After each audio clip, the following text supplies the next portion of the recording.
Dillian Whyte. Dillian Whyte. You are one bitter motherfucker. How can you keep making these accusations of juicing? How? Being a pugilist that you are. You cannot make accusations without presenting some truth. You're just spreading he say, she say. And you know who do that mainly? Women. AJ's legally juicing, huh? You got caught with banned substances. Were you banned? So everybody's juicing. Okay, but if that's the case, shut the fuck up about it. If you want to say everybody's juicing, Dillian Whyte, shut the fuck up about it. Stop talking about it then. Because yourself must be included. See, this is projection at the moment. This is what backfired on Gerald Miller. AJ put it out there. Gerald Miller put it for debate. Kept talking about it. But he was talking about it a long time ago. Months ago. That's projection. Yeah, that was projection. That what was laying on your subconscious, your guilty conscience, made you project it onto somebody else. Because you didn't want to feel like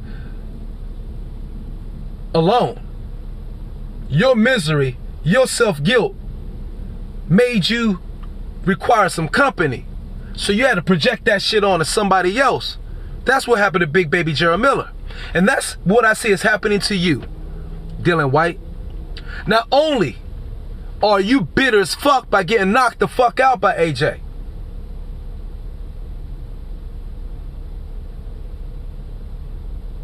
you are jealous of the money.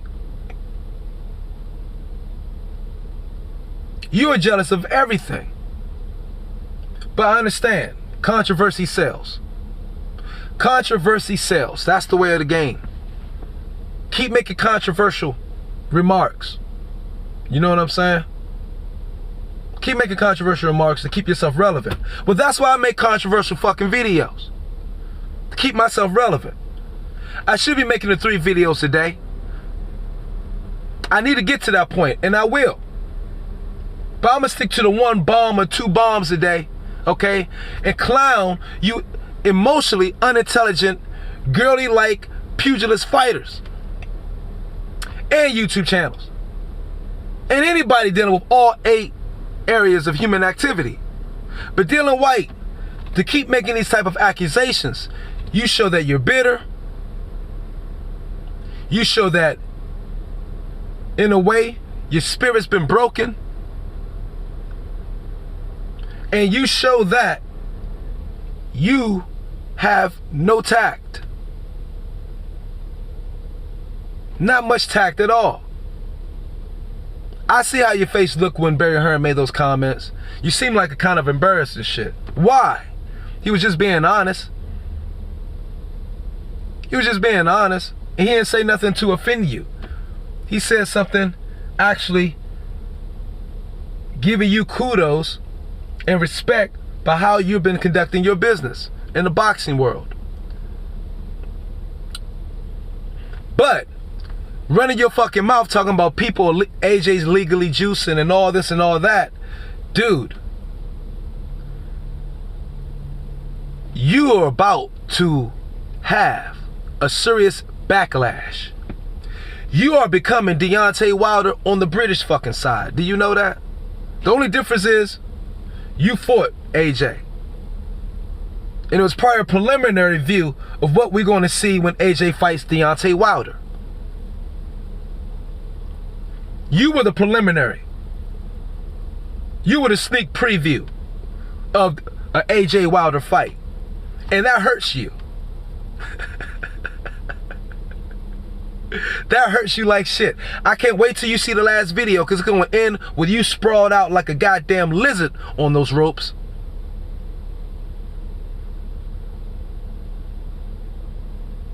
Yeah. Yes. That was the best Kodak moment of your fucking career. You being laid the fuck out on those ropes like that. That was a vicious knockout. I know that left a serious mental scar in Ingram, Dillian Whyte. That's why you keep talking the same type of shit you keep talking right now. So, everybody's bought into the game, people. Just talk shit about AJ to keep yourself relevant. At least on the UK side. But it seems like that's the case on the US side too. If nobody knows Anthony Joshua in the world, why would Deontay Wilder mention him so much? You know what I'm saying? Have Deontay and AJ ever met face to face? I guess they probably did back, in UK when Deontay, perhaps they must have shook hands and met once before. Deontay called a couple of fights, was a guest commentator. I don't know. But hey, it seems like that is the book Dillian Whyte is using. But I don't recall that ever being the way Dillian Whyte did back in the day. Dillian Whyte just now doing this now. So I don't know how his team is advising him. I think it's a punk ass way to talk as much shit as you talk after you've been knocked the fuck out. I guess you couldn't really digest that shit. After that little petty ass knockdown you got in the amateurs, and how you jumped on top of him and shit, that was funny, right? You dropped AJ and you jumping on top like, yeah, motherfucker. Then when he knocked the shit out of you and you were sprawled there, AJ got right back up once you knocked him down. You didn't get back up. You need a doctor's attention. You need a doctor's assistance. You was out. Breathing, pulsating and shit. You was fucked up, Dillian Whyte. So I understand why you just want to smear Anthony Joshua's name. I get it. I get it. Take a vicious knockout like that. You know what I'm saying? Usually when motherfuckers take a vicious knockout like that, it would become some mutual respect. It'd be like, damn, okay. But some of the things you're saying is like, that's abusive. Knowing what's going on in the sport right now, about PEDs and all that. Like I said before, I believe we should just make the shit legal. Just make it legal. It perhaps can make it safer. You feel me? Hey, but don't make the accusations without the proof, Dillian Whyte. Don't make the accusations without the proof. That shit is real fucking lame. And it makes you look like a woman. It makes you look like a woman. Dillian Whyte, you sound like a bitter Betty. You sound like a bitter ass Betty. And that's not cool. That's not cool. You Jamaican with the guan. You ain't supposed to be sounding like no bitter Betty. Damn, Dillian Whyte. You gotta get that shit together, bro. For real talk.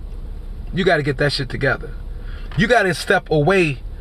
You have to detach from those just in your crew and get around just some odd nobodies.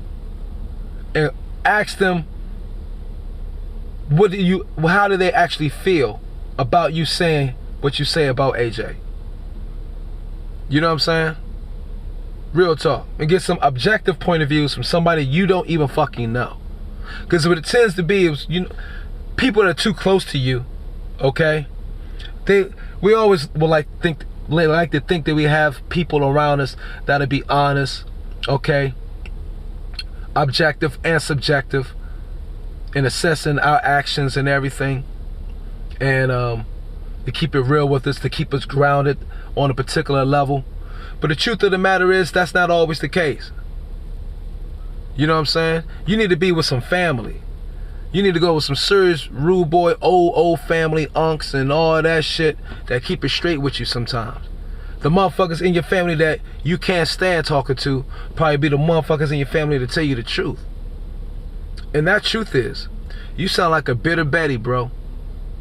You sound like a bitter ass, damaged, emotionally damaged, psychologically damaged Betty, with all the accusations about AJ and using drugs and shit. And he ain't saying shit about you though. He ain't saying nothing about you, but you sound just like Deontay Wilder and the rest of the fighters, keeping him in your mouth. Well, I guess that's the cost with being a boss. When you're at the top of the pinnacle, everybody is aiming and targeting you. And you want to be there, Dillian Whyte. But guess what? If you was to happen to get there, expect the same old shit. You know what I mean? What's good for the goose is good for the gander. Don't be asking for no special treatment. As why all you guys are saying this to me, When you get to if you ever get to the top of the hill, Dillian Whyte, expect the exact same treatment in the court of social media, in the court of public opinion, that you are juicing. Okay? Goes around, comes around. Don't let this be projection of what you may perhaps are doing with yourself onto AJ and the other fighters. Keep that in mind. This is Myron Mack. This is a segment of Pure Pugilism, Boxing Logic. Peace.